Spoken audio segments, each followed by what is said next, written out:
Hi friends, നമ്മളെല്ലാവരും Google meet ഉപയോഗിച്ചുകൊണ്ട് class എടുക്കുന്നവരായിരിക്കും. മിക്കവാറും എല്ലാവരും റെഗുലർ ക്ലാസ്സിൽ ഇല്ലാത്തതുകൊണ്ട് ഗൂഗിൾ മീറ്റ് അല്ലെങ്കിൽ സൂം അല്ലെങ്കിൽ മൈക്രോസോഫ്റ്റ് ടീംസ് തുടങ്ങിയ വിവിധ ടൂളുകൾ നമ്മൾ ക്ലാസ് എടുക്കാൻ വേണ്ടി ഉപയോഗിക്കുന്നുണ്ടായിരിക്കാം. ഗൂഗിൾ മീറ്റിൽ ക്ലാസ് എടുക്കുമ്പോൾ നമുക്ക് പ്രസന്റേഷൻ കൊടുക്കുന്ന സമയത്ത് ചില ബുദ്ധിമുട്ടുകൾ ഉണ്ടാകുന്നു എന്ന് പലരും പറയാറുണ്ട്. പ്രസന്റേഷൻ കൊടുക്കുമ്പോൾ ആ പ്രസന്റേഷൻ സ്ക്രീൻ നമ്മളുടെ കമ്പ്യൂട്ടറിന്റെ അല്ലെങ്കിൽ ലാപ്ടോപ്പിന്റെ സ്ക്രീനിൽ ഫ്രണ്ടിൽ വരുമ്പോൾ ക്ലാസ്സിൽ പങ്കെടുക്കുന്ന കുട്ടികൾ ആരൊക്കെയാണെന്ന് നോക്കാൻ പറ്റാത്ത ഒരു അവസ്ഥ വിശേഷം ഉണ്ടാകാറുണ്ട്. അത്തരം ഒരു പ്രശ്നം ഓവർകം ചെയ്യാൻ എന്താണ് മാർഗമെന്ന് പല അധ്യാപകരും പലപ്പോഴും ചോദിക്കാറുണ്ട്. നമുക്ക് സാധാരണഗതിയിൽ പ്രസന്റ് ചെയ്യുന്ന സ്ക്രീനും കുട്ടികളെ കാണുന്ന സ്ക്രീനും സ്വിച്ച് ചെയ്ത് അങ്ങോട്ടും ഇങ്ങോട്ടും മാറി മാറി കാണുക മാത്രമാണ് ഒരു പോംവഴി എന്ന് പറയുന്നത്.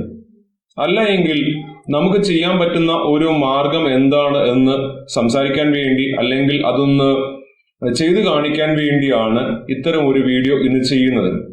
അതോടൊപ്പം തന്നെ നമുക്ക് ഗൂഗിൾ മീറ്റിൽ വന്നിരിക്കുന്ന അപ്ഡേറ്റ് ഒരുപക്ഷെ നിങ്ങൾ ശ്രദ്ധിച്ചിട്ടുണ്ടാകും എന്ന് കരുതുന്നു.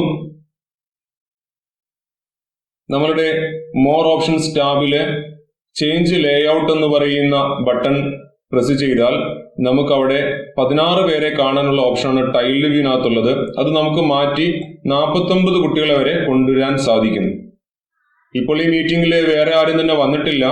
അപ്പോൾ 49 കുട്ടികളെ വരെ നമുക്ക് ഈ മീറ്റിംഗിനകത്തോട്ട് കൊണ്ടുവരാൻ സാധിക്കും. അത്രയും പേരെ ഒരേ സമയം നമുക്ക് ഈ സ്ക്രീനിൽ കാണാൻ സാധിക്കും എന്നുള്ളതാണ് ഒരു ഗുണമെന്ന് പറയുന്നത്, അല്ലെങ്കിൽ ഒരു അപ്ഡേറ്റ് വന്നിരിക്കുന്നത്. കൂടുതൽ അപ്ഡേറ്റുകൾ ഉടൻ തന്നെ വരുമെന്നാണ് ഗൂഗിൾ മീറ്റിന്റെ ഇമെയിലിനകത്ത് കാണിച്ചിരിക്കുന്നത്. മറ്റൊരു അപ്ഡേറ്റ് എന്ന് പറയുന്നത് ഇവിടെ താഴെ ഹോസ്റ്റ് കൺട്രോൾസ് എന്ന് പറയുന്ന ഒരു ഐക്കൺ വന്നിരിക്കുന്നത് നിങ്ങൾ ശ്രദ്ധിക്കുന്നുണ്ടാകാം. ഇപ്പൊ മീറ്റ് വിൻഡോയുടെ താഴെ എനിക്ക് ഈ വശത്തായിട്ട് നിങ്ങൾക്കൊരു കൺട്രോൾ വന്നിരിക്കുന്നത് കാണാം. അവിടെ ടൂൾ ടിപ്പ് എഴുതി കാണിക്കുന്നുണ്ടാകാം ഹോസ്റ്റ് കൺട്രോൾ എന്ന്. ഒന്നുകിൽ ഇവിടെ നിന്ന് അത് എടുക്കാം, അല്ലെങ്കിൽ മോർ ഓപ്ഷൻസ് എടുത്തു കഴിഞ്ഞിട്ട് സെറ്റിംഗ്സ് എന്നുള്ള ബട്ടൺ പ്രസ് ചെയ്യുമ്പോൾ നമുക്ക് ഹോസ്റ്റ് കൺട്രോൾസ് എന്നുള്ള ഓപ്ഷൻ പുതുതായിട്ട് ഇപ്പോൾ കിട്ടും. എന്താണ് ഹോസ്റ്റ് കൺട്രോൾ എന്ന് ചോദിച്ചാൽ, അല്ലെങ്കിൽ നമ്മളുടെ മീറ്റിംഗിനകത്ത് ഹോസ്റ്റ് ചെയ്യുന്ന നമ്മളൊഴിച്ച് വേറെ ആരും സ്ക്രീൻ ഷെയർ ചെയ്യാൻ പാടില്ല എങ്കിൽ ഷെയർ ദെയർ സ്ക്രീൻ എന്നുള്ള ഓപ്ഷൻ ഓഫ് ചെയ്യുക. ഷെയർ ദെയർ സ്ക്രീൻ എന്നുള്ള ഓപ്ഷൻ ഓഫ് ചെയ്യുക. ഇപ്പൊ ഇവിടെ നിങ്ങൾക്ക് കാണാമായിരിക്കാം only host can share the screen. Okay, അതേപോലെ സെൻഡ് ചാറ്റ് മെസ്സേജസ്. സാധാരണ ഒരു ക്ലാസ് നടക്കുന്ന സമയത്ത് ചാറ്റ് വിൻഡോയിൽ കുട്ടികളെ ചാറ്റ് ചെയ്യുന്നു എന്നുള്ള ഒരു പ്രശ്നം പലപ്പോഴും പല അധ്യാപകരും പറയാറുണ്ട്. അത് കൺട്രോൾ ചെയ്യാൻ പറ്റില്ല, കാരണം അധ്യാപകരും വിദ്യാർത്ഥികളെല്ലാം പല സ്ഥലങ്ങളിലാണ് ഇരിക്കുന്നത്. അപ്പൊ ആ ചാറ്റ് ഓപ്ഷൻസ് ഒഴിവാക്കി കിട്ടിയിരുന്നെങ്കിൽ നല്ലതായിരുന്നു എന്ന് പറയാറുണ്ട്. ഇവിടെ സെൻഡ് ചാറ്റ് മെസ്സേജസ് എന്നുള്ള ഓപ്ഷൻ ഡിസേബിൾ ചെയ്യാം. നമുക്ക് ഈ ബട്ടൺ പ്രസ് ചെയ്ത് കഴിഞ്ഞാൽ നമ്മളുടെ മീറ്റിംഗ് നടക്കുന്ന സമയത്ത് നമ്മുടെ മീറ്റിംഗിൽ പങ്കെടുക്കുന്ന പാർട്ടിസിപ്പൻസിന് ഒന്നും തന്നെ ചാറ്റ് ചെയ്യാൻ സാധിക്കില്ല, ചാറ്റിൽ കൂടെ മെസ്സേജസ് ഇടാൻ സാധിക്കില്ല. നമ്മളൊരു സെഷൻ കഴിഞ്ഞു, നിങ്ങൾക്ക് എന്തെങ്കിലും ഡൗട്ട് ഉണ്ടെങ്കിൽ ചോദിക്കാം എന്ന് പറയുന്ന സമയത്ത് മാത്രം നമുക്ക് എന്ത് ചെയ്യാം, ചാറ്റ് വിൻഡോ ഓപ്പൺ ആക്കി കൊടുക്കാം. ഓക്കെ, അപ്പോ നമ്മൾ അനൗൺസ് ചെയ്യുകയാണ് ഇനിയും ചോദ്യോത്തര സമയമാണ്. നിങ്ങൾക്ക് എന്തെങ്കിലും സംശയങ്ങൾ ഉണ്ടെങ്കിൽ ഒന്നുകിൽ മൈക്ക് ഓൺ ആക്കിയതിനു ശേഷം നിങ്ങൾക്ക് സംസാരിക്കാം, അല്ലെങ്കിൽ ചാറ്റ് വിൻഡോയിൽ നിങ്ങൾക്ക് മെസ്സേജസ് ഇടാമെന്ന് പറയുന്ന സമയത്ത് നമുക്ക് സെൻഡ് ചാറ്റ് മെസ്സേജസ് എന്നുള്ള ഓപ്ഷൻ നിങ്ങൾക്ക് എനേബിൾ ആക്കി കൊടുക്കാം. ഇവിടെ പുതുതായിട്ട് വന്നിരിക്കുന്ന മറ്റൊരു ഓപ്ഷൻ എന്ന് പറയുന്നത് ക്വിക്ക് ആക്സസ് എന്ന് പറയുന്നതാണ്. ഇത് എനേബിൾ ആക്കി കഴിഞ്ഞാൽ നമ്മൾ ഇൻവൈറ്റ് ചെയ്യുന്ന വ്യക്തികൾക്ക് ഓട്ടോമാറ്റിക് ആയിട്ട് നമ്മൾ അഡ്മിറ്റ് ചെയ്യാണ്ട് തന്നെ ഓട്ടോമാറ്റിക് ആയിട്ട് അവിടെ ആഡാകും, മീറ്റിംഗിലേക്ക് ആഡാകും. അതിനു വേണ്ടിയാണ് നമ്മൾ ഇത്തരം ഒരു ഓപ്ഷൻ കൊടുത്തിരിക്കുന്നത്. അത് എനേബിൾ ആക്കിയാൽ നമ്മളുടെ ഇൻവൈറ്റ് ചെയ്തിരുന്ന വ്യക്തികൾ ഓട്ടോമാറ്റിക് ആയിട്ട് ആഡാകും. മറ്റുള്ളവർ നമ്മളുടെ പെർമിഷന് വേണ്ടി വെയിറ്റ് ചെയ്യേണ്ടി വരും. ഓക്കെ, ആ കാര്യങ്ങൾ മനസ്സിലായി കാണുമെന്ന് കരുതുന്നു. അല്ലെങ്കിൽ ഇവിടെ ഈ ഹോസ്റ്റ് കൺട്രോൾ എന്നുള്ള ബട്ടൺ പ്രസ് ചെയ്താലും ഇതേ ഓപ്ഷൻ നമുക്ക് അവിടെ കിട്ടാം. ഓക്കെ, അപ്പൊ ഇനി നമുക്കിടെ ആവശ്യം എന്ന് പറയുന്നത് ഈ മീറ്റിംഗിലേക്ക് ഒത്തിരിയേറെ കുട്ടികൾ വരുന്ന സമയത്ത് പ്രസന്റ് ചെയ്യുമ്പോൾ പ്രസന്റ് നൗ എന്നുള്ള ഈ ബട്ടൺ ഉപയോഗിച്ചാണ് നമ്മൾ പ്രസന്റ് ചെയ്യുക. ഇത് ഞാൻ മോസില്ല ഫയർഫോക്സിലാണ് ഇപ്പോൾ ഈ മീറ്റിംഗ് എടുത്തുകൊണ്ടിരിക്കുന്നത്. ഗൂഗിൾ ക്രോമിലാണ് ചെയ്യുന്നതെങ്കിൽ നിങ്ങൾക്കിവിടെ മൂന്നാമതൊരു ഓപ്ഷൻ കൂടി ഉണ്ടാകും, your entire screen A window. അത് കഴിഞ്ഞിട്ട് ക്രോം ടാബ് എന്നൊരു ഓപ്ഷൻ കൂടി അവിടെ ഉണ്ടാകും.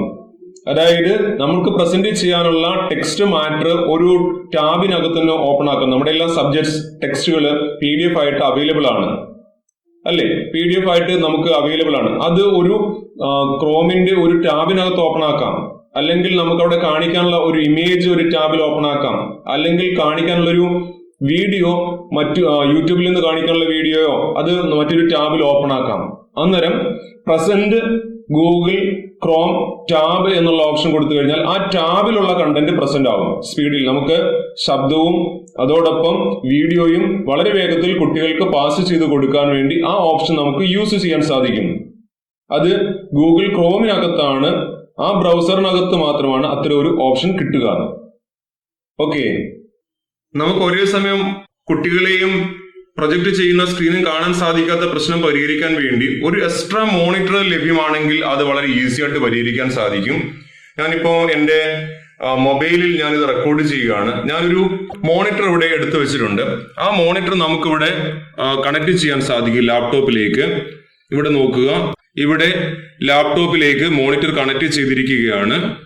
അപ്പോൾ ലാപ്ടോപ്പിലുള്ള സ്ക്രീനിനെ ഒന്നുകൂടെ നമുക്ക് വൈഡായിട്ട് നമ്മുടെ മോണിറ്ററിലേക്കും കൊണ്ടുവരാൻ സാധിക്കും. ഈ ഒരു രീതിയിൽ ഒരേ സമയം നിങ്ങൾക്ക് നിങ്ങളുടെ സ്ക്രീനിൽ പ്രസന്റ് ചെയ്യുന്ന കാര്യങ്ങളും അടുത്തൊരു സ്ക്രീനിൽ നിങ്ങളുടെ മീറ്റിംഗിൽ പങ്കെടുക്കുന്ന പാർട്ടിസിപ്പൻസിനെ കാണാൻ സാധിക്കും. എങ്ങനെയായിരിക്കും ആ പാർട്ടിസിപ്പൻസിന്റെ സ്ക്രീനും നിങ്ങളുടെ പ്രസന്റേഷനും രണ്ട് സ്ക്രീനിലേക്ക് പോകുന്നതെന്ന് നമുക്ക് നോക്കാം. ഞാനിപ്പോൾ ഇവിടെ ക്ലാസ് തുടങ്ങാൻ പോവുകയാണ്. അവിടെ ഒരു വിൻഡോ ഷെയർ ചെയ്യാൻ ആഗ്രഹിക്കുന്നു. പ്രസന്റ് എന്ന് പറയുന്ന ബട്ടൺ പ്രസ് ചെയ്യുന്നു. പ്രസന്റ് എന്ന് പറയുന്ന ബട്ടൺ പ്രസ് ചെയ്യുമ്പോൾ അതിൽ നിന്ന് വിൻഡോ എന്നുള്ള ഓപ്ഷൻ എടുത്തു. ആ വിൻഡോ എന്നുള്ള ഓപ്ഷൻ എടുത്തു കഴിഞ്ഞപ്പോൾ അതിനുള്ളിൽ കമ്പ്യൂട്ടർ ആപ്ലിക്കേഷൻ .pdf എന്നുള്ളൊരു ഫയൽ ഉണ്ട്. കമ്പ്യൂട്ടർ ആപ്ലിക്കേഷൻ ടെക്സ്റ്റ് ആണ് ഞാൻ ഷെയർ ചെയ്യാൻ ആഗ്രഹിക്കുന്നത്. അതിൽ ക്ലിക്ക് ചെയ്യുകയാണ്. ക്ലിക്ക് ചെയ്തിട്ട് അലോ ബട്ടൺ പ്രസ് ചെയ്യുമ്പോൾ അത് ഷെയർ ആവും. ഇപ്പൊ ഇത് ഷെയർ ആയപ്പോൾ ഒരു പ്രശ്നം, എന്റെ സ്ക്രീനിൽ ഈ ഒരു PDF ഫയലാണ് കാണുന്നത്. എനിക്ക് കുട്ടികളെ കാണണമെങ്കിൽ ഞാൻ വീണ്ടും ടാസ്ക് ബാറിൽ വന്നിട്ട് മീറ്റ് വിൻഡോയിൽ ഒന്ന് പ്രസ് ചെയ്യണം. ഈ ഒരു രീതിയിലാണ് പോവുക.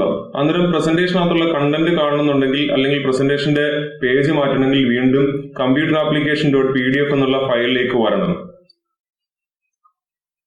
ഇത് നമുക്കൊരു സെഷൻ എടുക്കുന്ന സമയത്ത് ഭയങ്കര ബുദ്ധിമുട്ടാണ്, ഇങ്ങനെ ടാബുകൾ അങ്ങോട്ടും ഇങ്ങോട്ടും ചേഞ്ച് ചെയ്തുകൊണ്ടേ ഇരിക്കണം എന്ന് പറയുന്നത്. അതിനുള്ള ഒരു പോംവഴി എന്ന് പറയുന്നത് നേരത്തെ പറഞ്ഞതുപോലെ രണ്ടാമതൊരു സ്ക്രീൻ ഇവിടെ വെച്ചിട്ടുണ്ട്. ആ വെച്ചിരിക്കുന്ന സ്ക്രീനിലേക്ക് ഞാൻ എന്ത് ചെയ്യാൻ പോവുകയാണ്, ഈ PDF ഫയലിനെ ഞാൻ ഡ്രാഗ് ചെയ്യാൻ പോവാണ്. PDF ഫയലിന്റെ ഈ ഭാഗത്ത് മൗസ് വെച്ച് ക്ലിക്ക് ചെയ്യുന്നു. നിങ്ങൾക്ക് കാണാമായിരിക്കും. ഞാൻ ഇതിന്റെ ഒന്ന് സൈസ് അഡ്ജസ്റ്റ് ചെയ്തു. ഇനി ഇതിനെ ഞാൻ ഈ മൗസ് ഉപയോഗിച്ച് വലിക്കുകയാണ്. ഞാൻ വലതുവശത്തേക്ക്, ഈ സ്ക്രീനിന്റെ എക്സ്റ്റൻഷൻ ആണ് വലതുവശത്ത് വന്നിരിക്കുന്നത്. ഇവിടെ ഒരാളുടെ പാർട്ടിസിപ്പന്റ് വന്നു, അയാൾ അഡ്മിറ്റ് ചെയ്തു. ഓക്കെ, കമ്പ്യൂട്ടർ ആപ്ലിക്കേഷൻ എന്ന് പറയുന്ന ടെക്സ്റ്റ് ബുക്കിനെ വലതുവശത്തേക്ക് ഞാൻ ഡ്രാഗ് ചെയ്യുകയാണ്. ഡ്രാഗ് ചെയ്യുമ്പോൾ നിങ്ങൾക്ക് ഇപ്പോൾ സ്ക്രീനിൽ രണ്ടാമത്തെ സ്ക്രീനിൽ കാണാൻ സാധിക്കുന്നുണ്ട് ആ ടെക്സ്റ്റ് ബുക്ക് വലതുവശത്ത് വന്നിരിക്കുന്നത്. അപ്പോൾ അടുത്ത സ്ക്രീനിലേക്ക് എത്തി. ഓക്കെ, അപ്പോൾ നമുക്കിനി അതിനെ ഫുൾ സ്ക്രീനിലേക്ക് കൊണ്ടുവരാം അവിടെ. അപ്പോൾ പ്രസന്റ് ചെയ്യുന്ന ടെക്സ്റ്റ് ഒരു സ്ക്രീനിലും പാർട്ടിസിപ്പൻസിനെ മറ്റു സ്ക്രീനിലായിട്ട് നമുക്ക് കാണാൻ സാധിക്കും ഈ ഭാഗത്തായിട്ട്. ഓക്കെ, അപ്പൊ നമുക്ക് ഒരേ സമയം പ്രസന്റ് ചെയ്യേണ്ട കണ്ടന്റ് എന്താണെന്ന് വെച്ചാൽ അവിടെ കാണാം. നമുക്ക് വീണ്ടും മൗസ് അവിടെ എത്തിച്ചിട്ട് ആ പേജ് അങ്ങോട്ടും ഇങ്ങോട്ടും സ്ക്രോൾ ചെയ്യാം. അതേസമയം പാർട്ടിസിപ്പൻസിനെ ഈ വശത്ത് കാണുകയും ചെയ്യാം. എന്തെങ്കിലും അത്യാവശ്യം ഉണ്ടെന്നുണ്ടെങ്കിൽ നമുക്ക് വീണ്ടും പാർട്ടിസിപ്പൻസ് എന്നുള്ള ലിസ്റ്റ് ക്ലിക്ക് ചെയ്തിട്ട് നമുക്ക് അവരെ മുഴുവൻ കാണാൻ ശ്രമിക്കാം. എല്ലാവരും ഇവിടെ ഉണ്ടോ, ആരെങ്കിലും ലെഫ്റ്റ് ആകുന്നുണ്ടോ എന്നുള്ള കാര്യങ്ങളൊക്കെ നമുക്ക് ശ്രദ്ധിക്കാൻ സാധിക്കും. വളരെ സിമ്പിൾ ആയിട്ട് ചെയ്യാവുന്നതാണ്. നമ്മുടെ കയ്യിൽ ഒരു പഴയ ഒരു മോണിറ്റർ നമ്മുടെ കയ്യിൽ ഉണ്ടാകണമെന്ന് മാത്രമേ ഉള്ളൂ. പഴയൊരു മോണിറ്റർ ഉണ്ടെങ്കിൽ, പഴയ മെഷീന്റെ ഒരു മോണിറ്റർ ഉണ്ടെങ്കിൽ നമുക്ക് ഇതേ രീതിയിൽ കണക്ട് ചെയ്ത് വളരെ സിമ്പിൾ ആയിട്ട് ചെയ്യാം. ഓക്കെ, അപ്പം നമുക്ക് ഒരേ സമയം പ്രസന്റേഷൻ കാണുകയും വേണം, അതോടൊപ്പം നമ്മളുടെ സ്ക്രീനിൽ പങ്കെടുക്കുന്ന, നമ്മുടെ മീറ്റിംഗിൽ പങ്കെടുക്കുന്ന പാർട്ടിസിപ്പൻസിനെ കാണുകയും വേണം. അതിനുള്ള വളരെ എളുപ്പമുള്ള മാർഗം ഈ രീതിയിലുള്ള അറേഞ്ച്മെന്റ് ആണ്. ഇപ്പോൾ നിങ്ങൾക്ക് രണ്ട് സ്ക്രീനിലാണ് കാണുന്നത്. പ്രസന്റേഷൻ ഒരു സ്ക്രീനിൽ വന്നു, പാർട്ടിസിപ്പൻസിന്റെ ലിസ്റ്റ് മറ്റൊരു സ്ക്രീനിൽ വന്നു. അപ്പോൾ ഇത് നിങ്ങൾക്ക് മനസ്സിലായി കാണുമെന്ന് കരുതുന്നു. തീർച്ചയായിട്ടും ഇത് മനസ്സിലായിട്ടുണ്ടെങ്കിൽ നിങ്ങൾ ഞങ്ങളുടെ ചാനൽ സബ്സ്ക്രൈബ് ചെയ്യുക. അതോടൊപ്പം ഞങ്ങളുടെ വീഡിയോ ലൈക്ക് ചെയ്യുകയും ഷെയർ ചെയ്യുകയും ചെയ്യുക.